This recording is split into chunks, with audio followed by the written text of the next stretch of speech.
your career that you started when you were young is not going anywhere. It's still there. It will be there when you're ready to go back to it. So what's the rush? That I've never understood, that young women feel so much in a rush. It's like in a race to go where? In a race to go nowhere. Fast. What is your key message for society? My key message for society is that if we want to raise mentally healthy children, we have to be as present physically and emotionally as possible.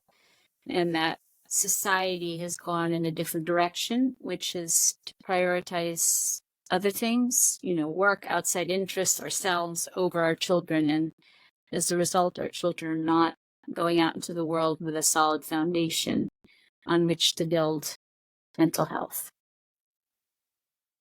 And what are the main criticisms you face when you're sharing this message?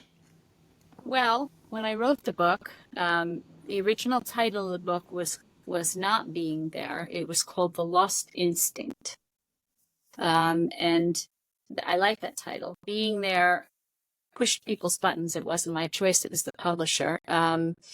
Being There, Why Prioritizing Motherhood in the First 3 Years Matters, which is actually what the book is about. But because reading a title is so powerful, many women who consider themselves feminists, and I myself am someone who considers, myself a feminist. I was born in the 60s. I definitely, you'd say I gained a great deal from the women's rights movement.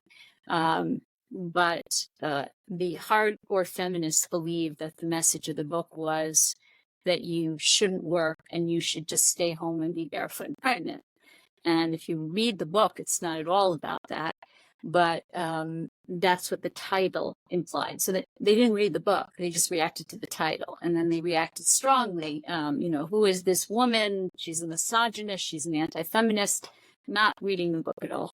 And if they had read the book, they would have seen that it's actually a very balanced book about the importance of prioritizing very young, fragile, vulnerable children in those years that they need you the most, and that you can do everything in life. You just can't do it all at the same time. And so I would say that the feminist, very sort of rigid feminists would reacted to it. And people who are very pro-women working in the world, also who promote the idea that daycare is a good thing, reacted to it, because I talk very much publicly about how daycare is not good for children. And if you're going to work, there's other better forms of childcare than daycare. So yeah, there were a few reactions that I got. I also got very positive reactions from what I didn't understand at the time to be the more conservatives in our country and in the world, who love the family message. But in effect, in America, the conservatives love my message because they consider themselves to be the party of the family, but they don't want to pay for my message, because my message in our country is also that we need paid maternity leave. We have no paid maternity leave in America, or rather uncivilized, and don't really prioritize children or families. So we have no way for mothers who are poor to stay home with their children. They must go to work and leave their children as early as 2 weeks, sometimes up to 6 weeks, but that's it. So without that paid leave, mothering becomes an elitist sport, and even women who can afford to do it aren't wanting to stay home. So that's the reaction I got. Yeah. Oh my God, yeah, it's so complicated, but I'm just so in awe of you, how brave you are to say these things. Like clearly it's like we talk so much about mental health, and people, everyone's like, oh my God, it's terrible, like depression, anxiety, all these things are rising, but people don't want to look at the root cause. And you even said clinicians are talking about, even things like with the different hormones that are released, and like how mothers and fathers are different, but it's almost like, oh, like we don't want to we don't want to talk about this stuff anymore. And I just love how you confront, like you even talk about like if someone's growing up with two fathers, how you can deal with how it's like grieving, like, okay, the child doesn't have a mother, and you can just sit with that and talk to the child about it. And it's so much more that's also why I love, sorry, because it could easily put you and be like, oh, okay, she was on Fox talking about this, and this is a conservative message. But then when you're talking about sex with adolescents, I just love that you're like, this is a reality, this is what happens in adolescence, and this isn't a religious or political thing to deny that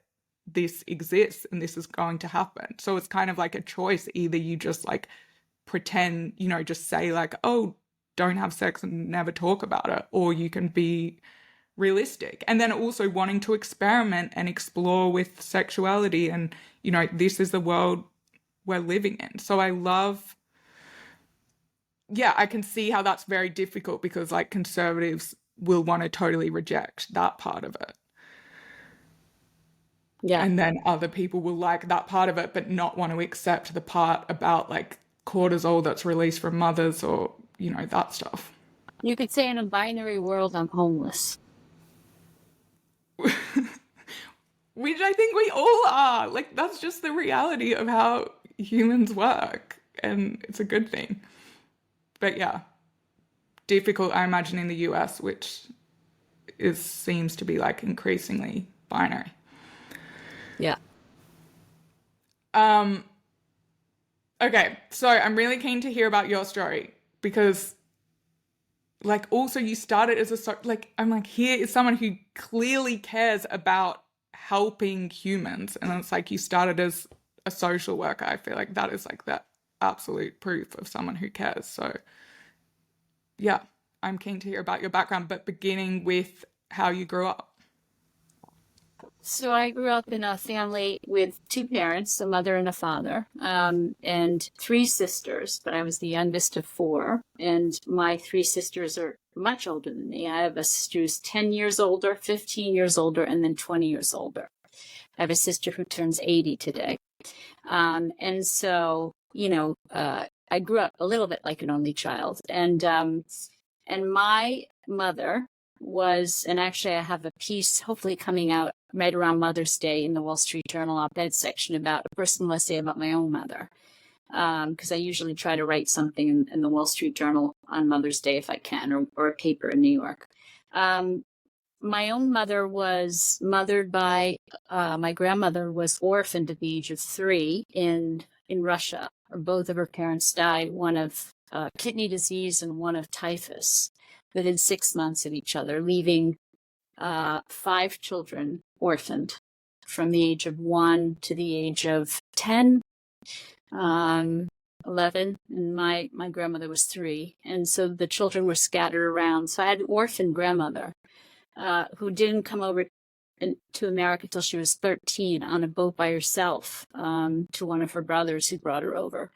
Hard lives, and my mother was her daughter. And so to be the daughter of a woman who was orphaned herself, my grandmother was a very kind of cheerful, tough, a little tough. She was the first woman to drive a car in the state of Connecticut. She had a lot of strengths, but she also was an orphan child. And so my mother kind of she had all the love of her mother, was very loving, but she also had a lot of the sadness of her mother. And my mother couldn't handle very much. She was sensitive, and when she was overwhelmed, she used to dissociate, which is kind of looking away, going away. And if you called her back, she would say, oh, in Yiddish we say, "Lass mich zur Ruhe," leave me alone. I'm away. I'm in La La Land.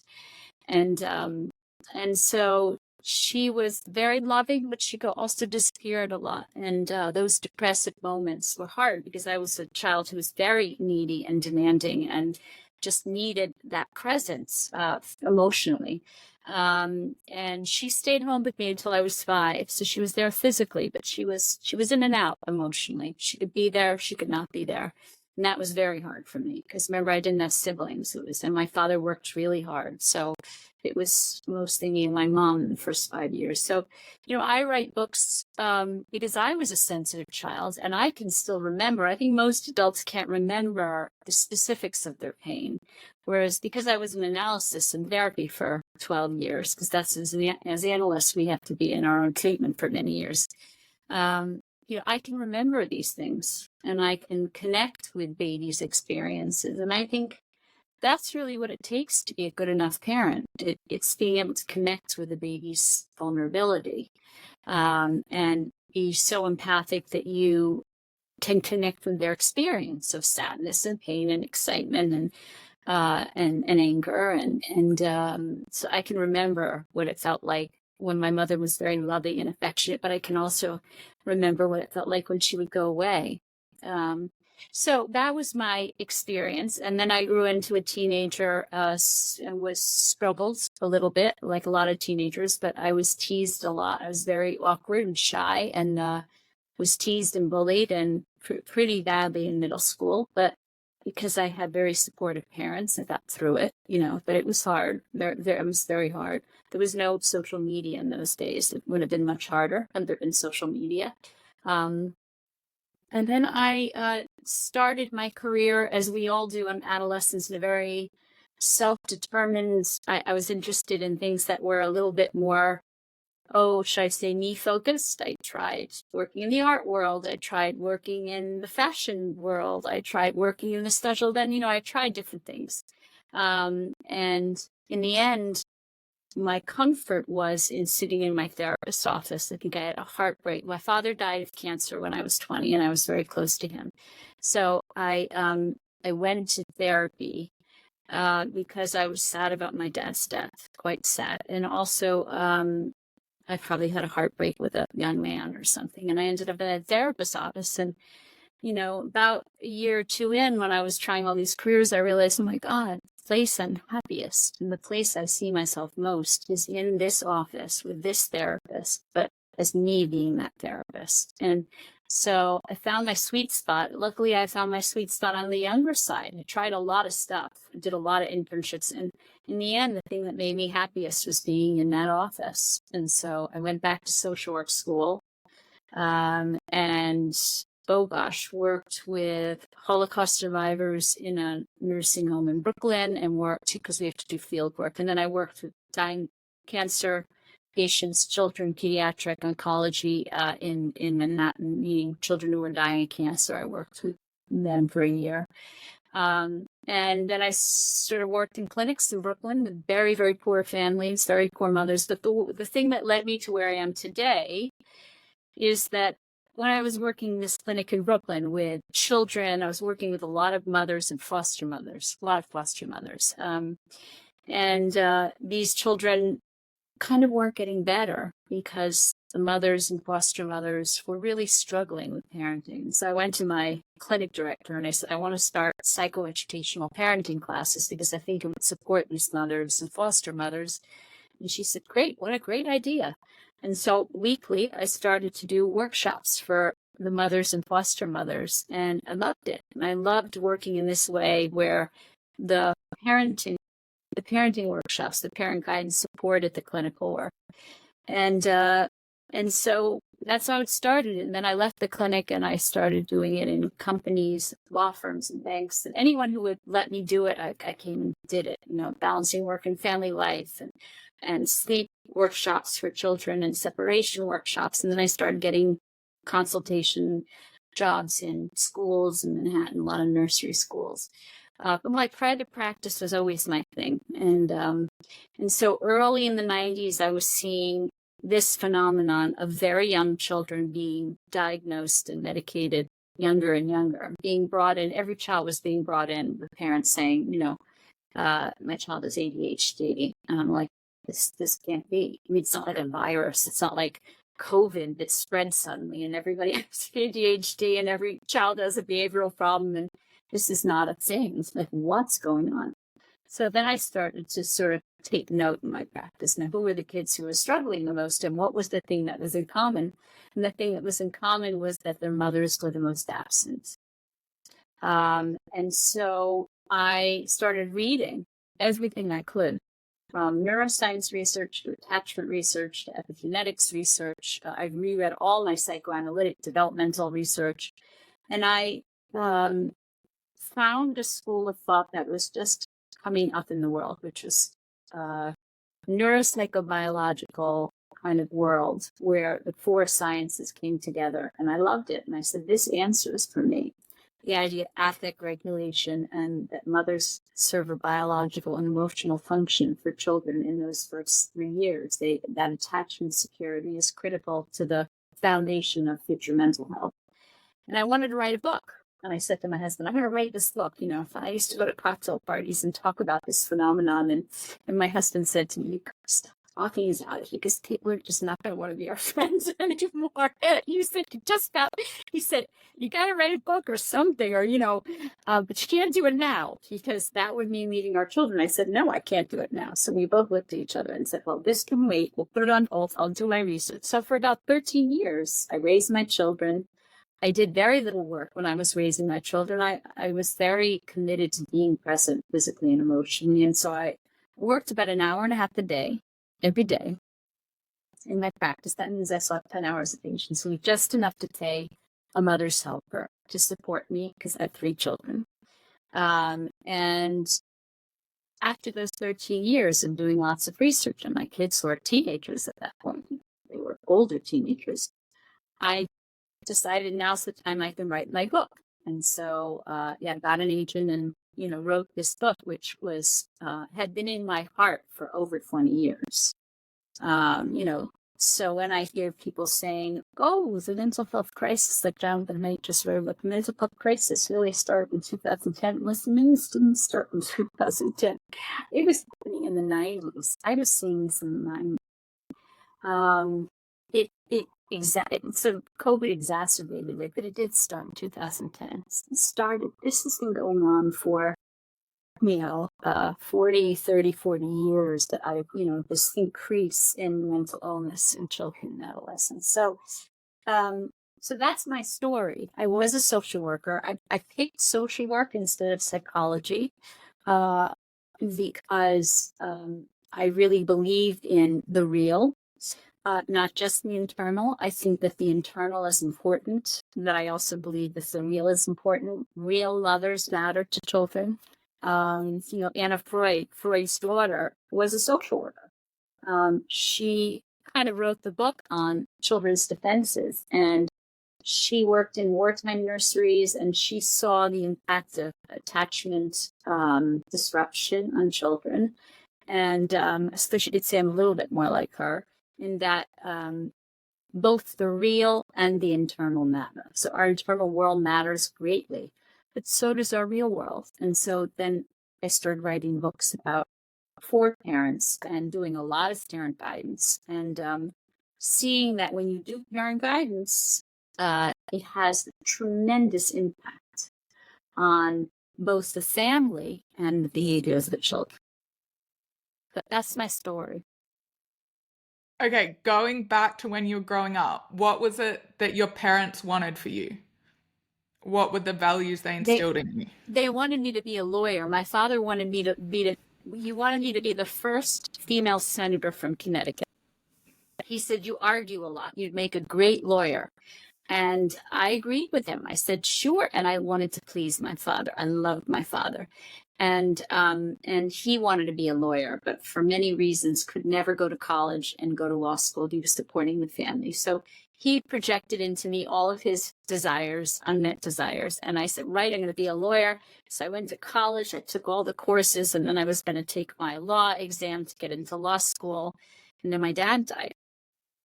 And when he died, it was a devastating event in my life, but it also, in a way, freed me to think about, what was I going to law school for? Was I doing it for me? Was I doing it for him? And I realized after working in a law firm for the summer, a labor law firm, that it wasn't for me.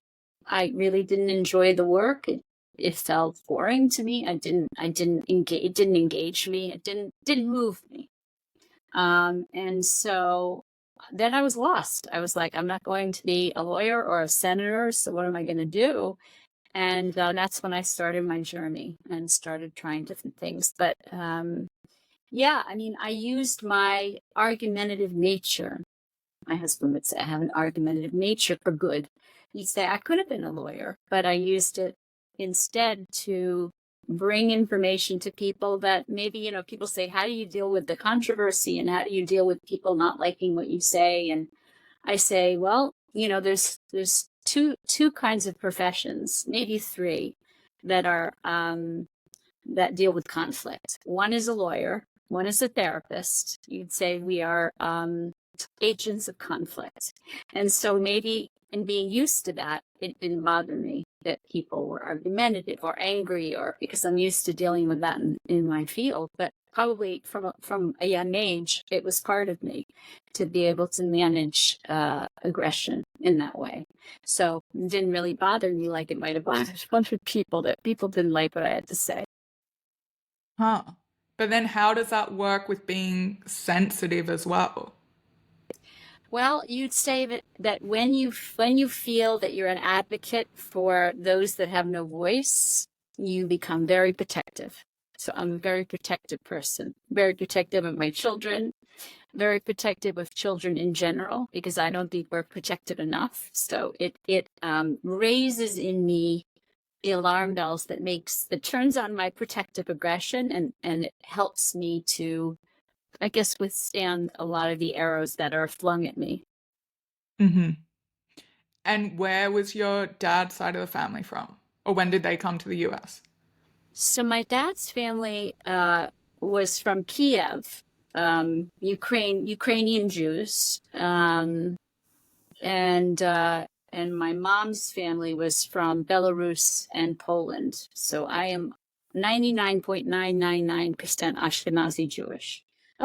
That's about it. That's that music our kids say. So my husband is too. So between both of us, we say to our kids, "You're thoroughbreds." 99.9999% Ashkenazi Jewish. So that means Eastern European Jewish. But essentially, yeah, my father's family was from Kiev, and my mother's family was from a lake on the border of Poland and Russia, and then Belarus, a place called Bobrois, tiny little village, which probably isn't a tiny village anymore. So, yeah. But ultimately, Jews were only in Europe for 400 years. So, on our travels from the Middle East, I suppose. And was faith a big part of your childhood? Yeah, I mean, I was raised a conservative Jew, and what that meant is I went to Hebrew school 3 days a week.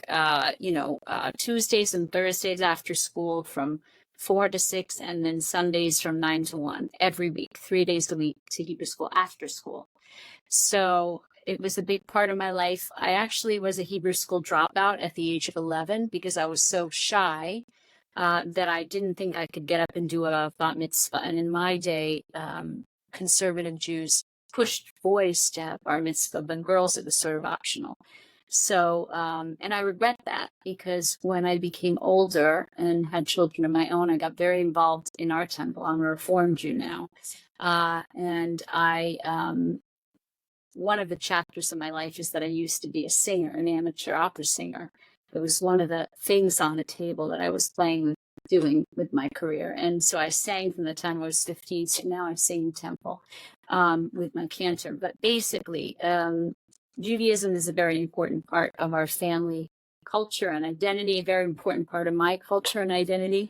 And my faith is a very important part of the work that I do. I mean, I don't inject it into the work that I do, but I go to my Friday night services and I say,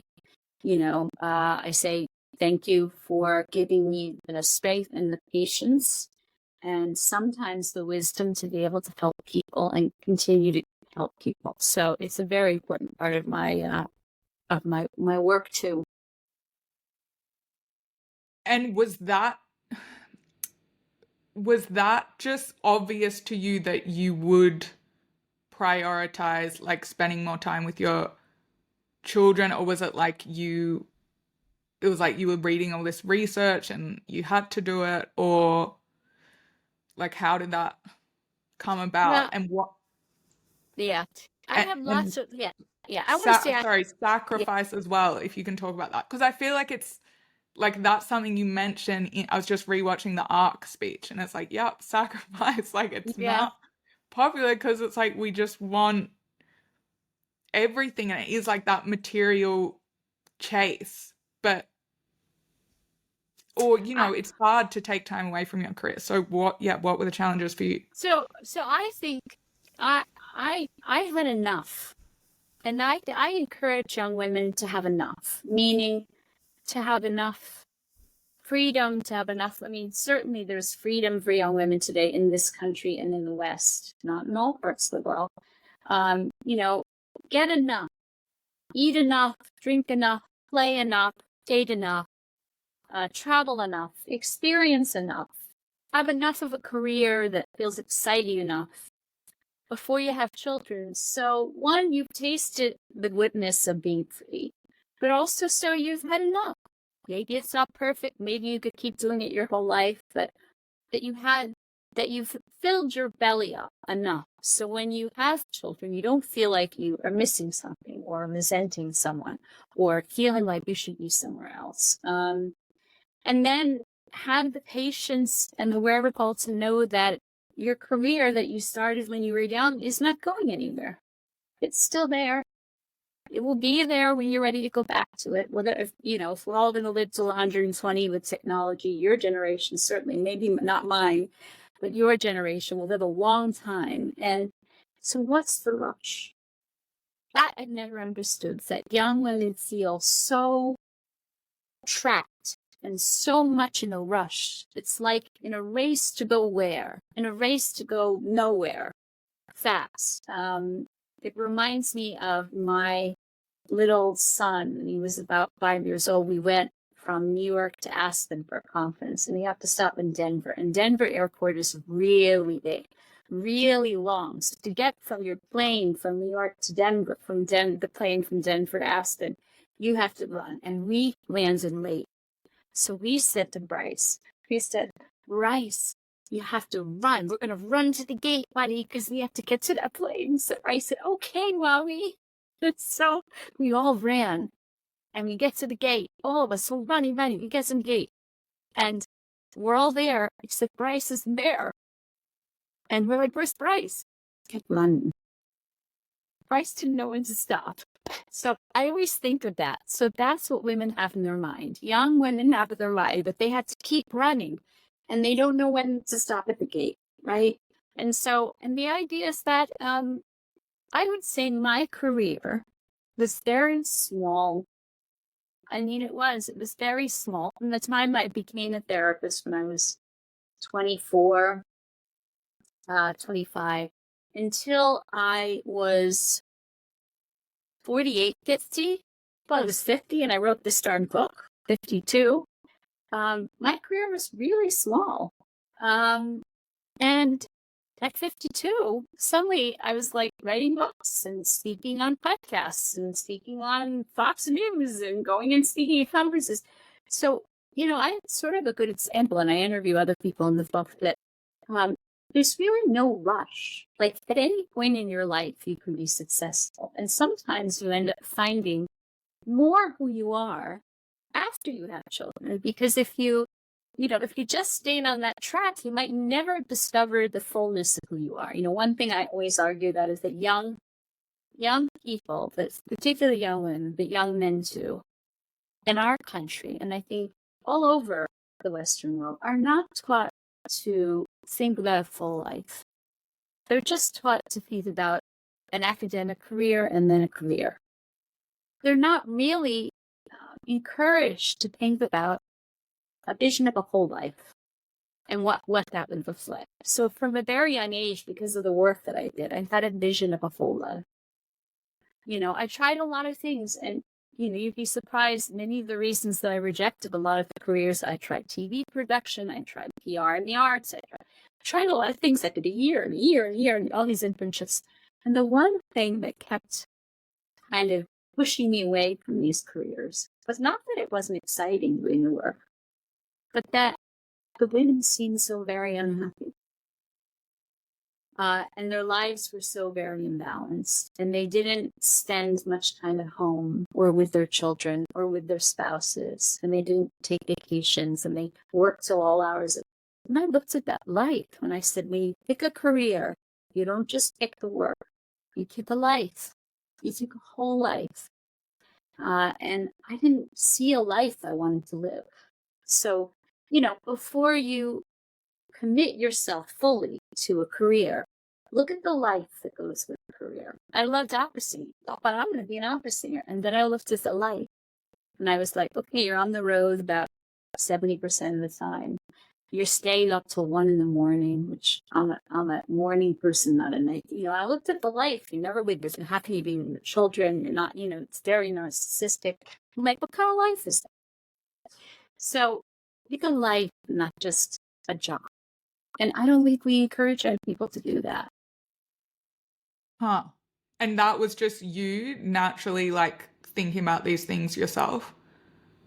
I think that it was because I think I knew at a young age, my parents had 4 children, and it was the most meaningful part of their lives. And I wanted to have children. I knew I wanted to have children. I didn't know when. I also felt very defensive. Like, my mother would say, when are you going to get married and have children? And I would say, no, leave me alone, I would give it back to her in Yiddish. I would say, lass mit zur mommy, because she used to say, leave me alone. He said, lass mit zur in Yiddish. But the truth is that in my heart, I knew that I wanted to have a family, and I wanted to be loved. I wanted to have a spouse. I wanted to have a best friend who I was in love with. And I wanted to get attention to that relationship. And I wanted them to be able to get attention to me. And so that seemed like the most important thing to me. So, and I wanted to have a successful career, and I wanted to make money, and all of those things. But most importantly, I understood that your work has to fit into your life, not your life fit into your work. So meaning your work has to work around your family situation, not your family working around your work situation. I had a sense of that at a very young age. So, and that helped me because it helped me go next, with all these careers that I tried. I was like, no, that person isn't balanced. No, that person can't work part-time. No, that person doesn't have children. No, that person isn't even married and she's 40 years old. I was like, yeah, there were no good role models for a full life where you could really be engaged with your children. So I knew that at a young age. I wasn't ready to have children, but I knew at some point in my life, I was thinking of a whole life. And we really have to think of a whole life. We can't just think of, oh my God, I'm going to be a lawyer, a banker, a doctor. You have to look at the life stuff, and you have to look at the long-term plan and the whole life that you're committing to, not just the work in the moment. You have to get up every day and love the work you do. And I think it was Bill Gates's father said, that he said to Bill Gates when he was young, son, you need to find something you love to do, but you need to find a way to make a living at it. Well, I would say you need to find something you love to do, but you need to make sure that you can do it in a way on your terms, not on other people's. Because when you're a mother, you need control and flexibility. You need to be able to control your time to be able to prioritize your children. That means that you need to either work for yourself and be an entrepreneur in some way, or have at a job where you can say, my child is sick today and I'm not coming in, period. Or, I have to leave at 4:00 to be with my kids. So I can work from 9 a.m. till 4, but at 4:00, I'm going home to be with my kids and, play baseball with them and make dinner with them and eat supper with them and put them to bed. And so that's the kind of control and flexibility that I think most women don't think about when they commit to careers.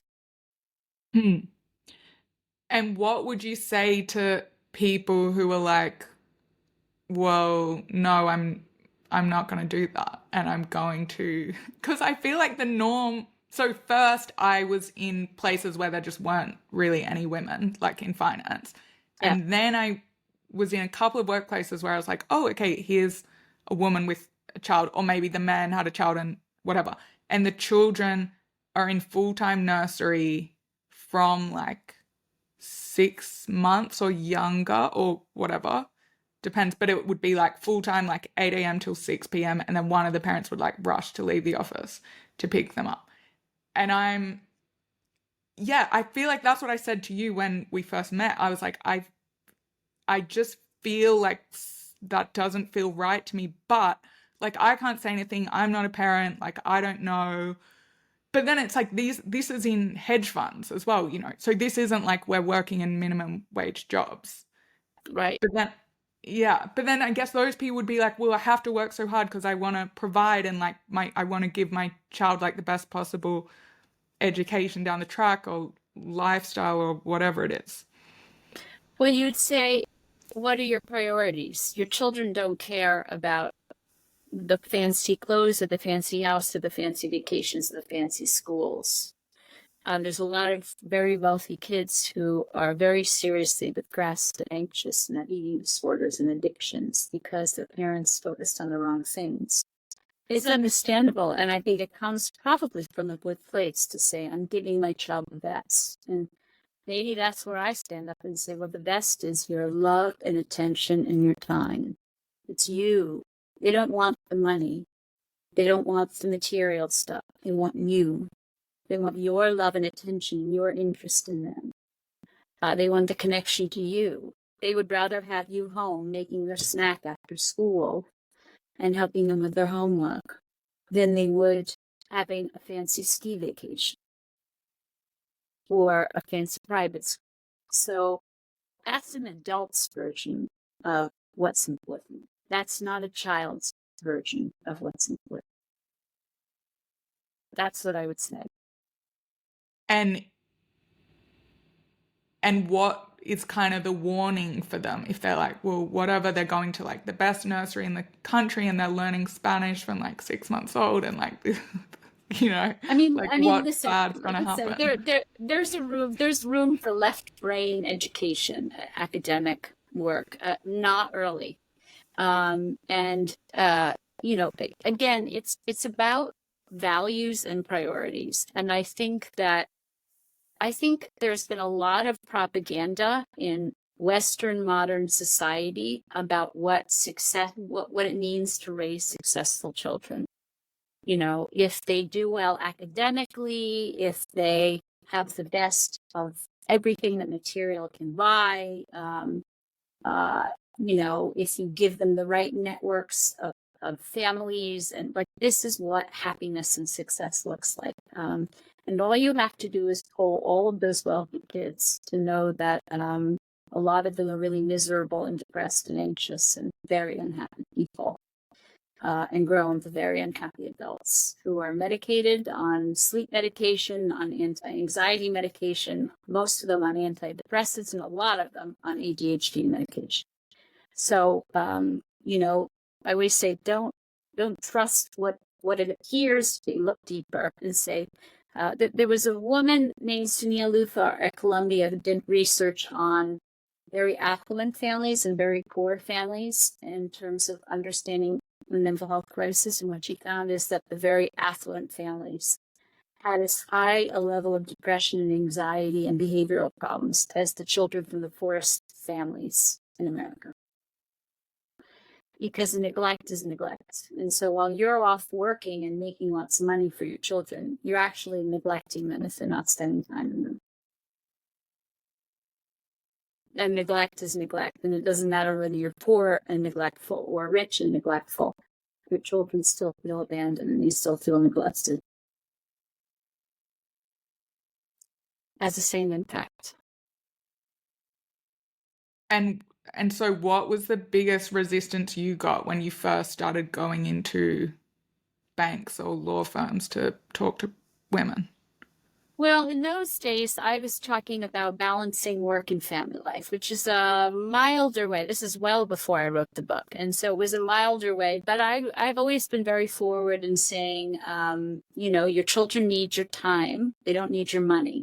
They need your money, but there's a certain amount of money that's just enough. They need to have food in their mouths and a roof over their head. And they need to feel safe. Like, they need to not live in a neighborhood where they're going to be shot up, Other than that, everything else is just adult frosting. Because what they really need then is you. And how would people respond to that?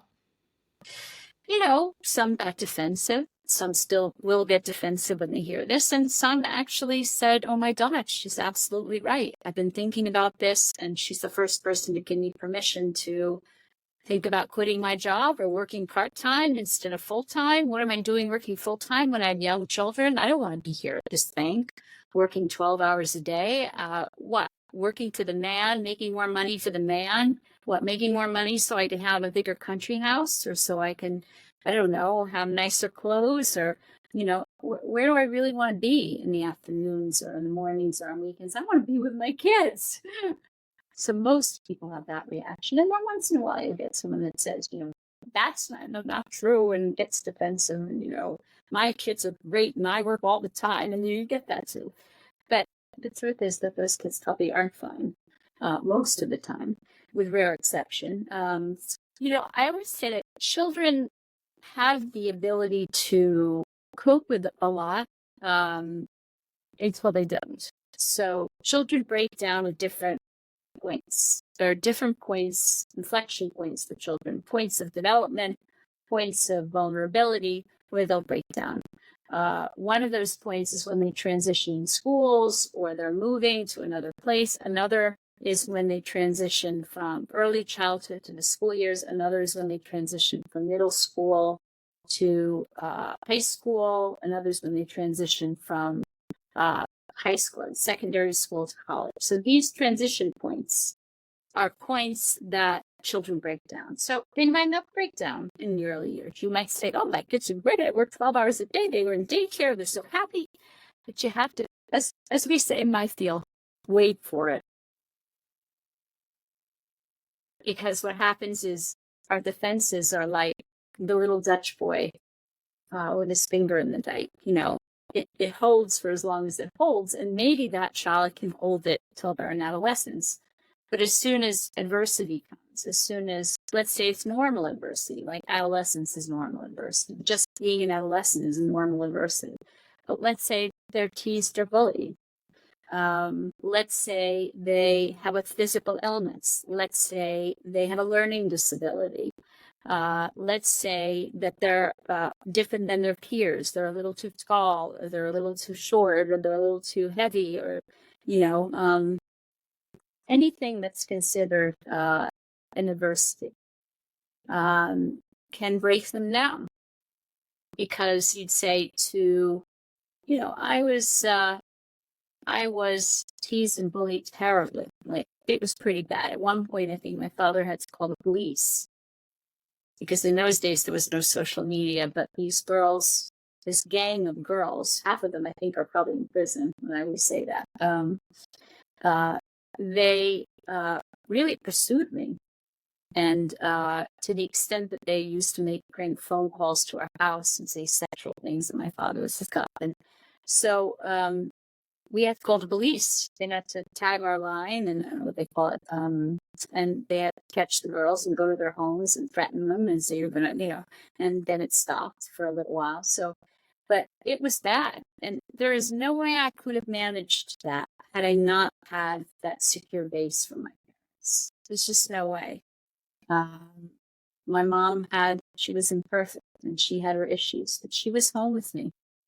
And she was, making broiled chicken and making cookies and taking me to my art class. And, she was present. And she was holding my hand when I was in distress. I always say my mother was the mother of distress. She was her instincts turned on when I was in distress, which is probably why I'm a therapist.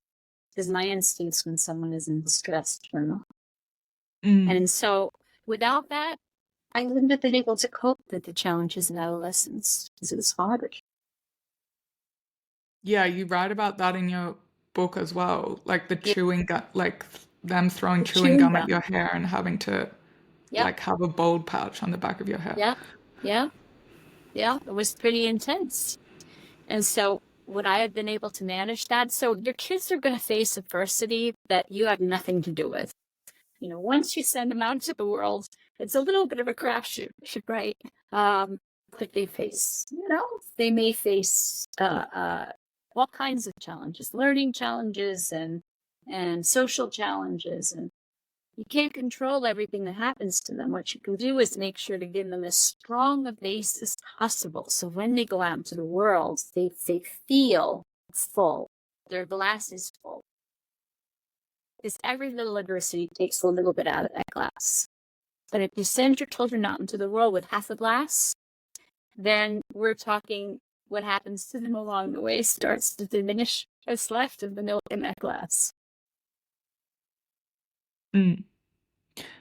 And yeah, I mean, the book is very compassionate as well. Like you kind of address everything, and it's not like, the mother has to be there or like can never go to the gym, whatever. And it's really, I mean, as we were discussing before this, it's not just about presence, like it's like the attuned presence as well. So it's like that's quite different from being physically that, or how you were describing with your grandmother, like or your mother, the disassociation.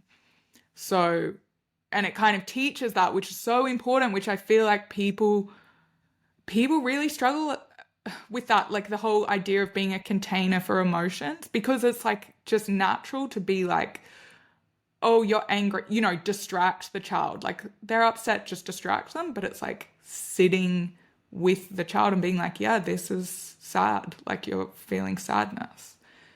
And that, I feel like that's something that has to be taught. But I don't know why people are so resistant to this stuff. But then I also love that you acknowledge, like, I mean, you say there's no mistake, like obviously there's no perfect parenting, but also it's not about blame, and if you acknowledge and take accountability and you're like, oh, I didn't do my best then, like it's, of course, like that's what human nature is, like we're always making mistakes, but if you're learning from it. So it's like, but it feels like there's so much guilt, like so many of us can't have these conversations because people can't look at it, or it's just like, you don't know what it's like to be a mother, which, yeah, I don't, but I don't know, it just feels so hard to have these conversations. But the book is like very, very gentle and just informative, and I wish everyone read it. Yeah, I mean, I think that maternal instincts are passed down generationally, and I am a little bit afraid that we're moving away from a society where people come naturally back to their instincts, meaning we can lose our instincts. For instance, my fluffy golden doodle, my dog, was 15 and a half. If you put him out into the wild, there is no way he'd be able to survive anymore. But he's a wolf. I mean, he should be able to hunt for himself. But over many generations, we have bred out of him the ability to hunt. And what we know is that mothering behaviors, even though they are evolutionary gifts to us, they are part of our biological evolutionary heritage and legacy, we can lose them. And it doesn't take many generations of that generational transmission of trauma to lose them. That's why I wanted to call the book The Lost Instinct, because I do believe that 3 or 4 generations from the women's movement, I feel like we have dampened down women's maternal instincts. I have this wonderful t-shirt that says maternal feminism, because I believe in women's power and I believe in women's abilities out in the world. I just don't believe that is something that you focus on when you have very young children, that you either take breaks or you mitigate your ambition in those years so you can really prioritize these little people who did not ask to be brought into this world, who you have elected to bring into this world. And as Penelope Leach said, who was British, she said, don't have children if you don't want to care for children. Because children need a lot of your care. They're very vulnerable. They're very fragile. They're not born resilient, and they need you. And if you're not willing to give them what they need, then have a wonderfully successful professional life, get married, have lots of freedom, but don't have children. If you want to have children, and you have to want to care. And they have to be the most important thing in your life and a priority. Otherwise, they will not be healthy. And why is 3 the magic number? At 3, 85% of the social, emotional, or right brain is developed. So it's a very important number because 0 to 3 is what we call a critical period of right brain development. So by the age of 3, you've given your children, basically given them a great deal of who they will be in the future. Okay, and then, last thing before, because I know we have to wrap up. Yeah. There's this idea now that a lot of people take their kids to childcare, even like when they're a full-time mother, because they're like, oh, socialization, like they have to be in this environment. Is that true, or what's that about? No, not until the age of 3. And even then, just in a very gentle way. So until the age of 3, children don't need group socialization. They need attachment security. And if you put them in a group of other children, they're just going to do what we call parallel play. We're not actually interacting until the age of 3. So that's a myth that's been promoted to get women into the workforce. And, at least know the truth, which is children don't need group socialization until the age of 3, and they don't benefit from it unless you're present. If you're present and you take them to a class and they're playing and they have the ability to do emotional refueling where they toddle off and play, parallel play with another kid and then come back and give you a hug and look at you and, and reconnect with you, then it gives them the security to go back out and explore. So if you're present, there's no problem with socialization. Take them to classes. But if you're going to do a drop off under the age of 3, you're not doing it for them. You're doing it for you. Interesting. Okay, super quickly, is there a book that's had a big influence on your life? Well, John Bowlby, his book on attachment was probably the most influential book on my professional life. There have been many others. Melanie Klein's writings have been very influential in my thinking about defenses. Anna Freud's books on early defenses. Alice Miller's book, The Drama of the Gifted Child, was one of the first books I read when I was an adolescent about narcissism and understanding narcissism in society and in mothers. And so that was very influential. So, oh gosh, I had so many, and bookshelves of books about mothers and mothering, and Daniel Stern's books on mother-infant interaction, the interpersonal world of the child. That is a beautiful book. So yeah, we could go on and on. I have so many, but yeah, those are some of the. How do you stay grounded? I spend lots of time with my family and with my fluffy old golden doodle dog, and my bird, and I love animals and I love children, and I spend lots of time with friends and family, and I exercise, and that's how I stay grounded. And what 3 words describe the best version of Erica?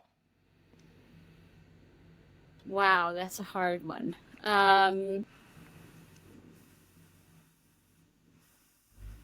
Committed,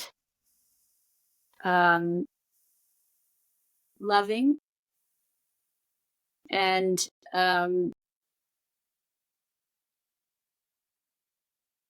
stubborn. Thank you so much, Erica. I will let you get to your patient, but where, if you want to promote any resources or where people can get your books or learn more? You can go to www.komisar.com, and there are links to buy your books, and you can read articles that I have written and see podcasts. I've listened to podcasts I've done, and yes, everything is on that website. You can also get in contact with me if you want to be seen by me clinically. So it's all on my website. Amazing. Thanks so much. Thank you.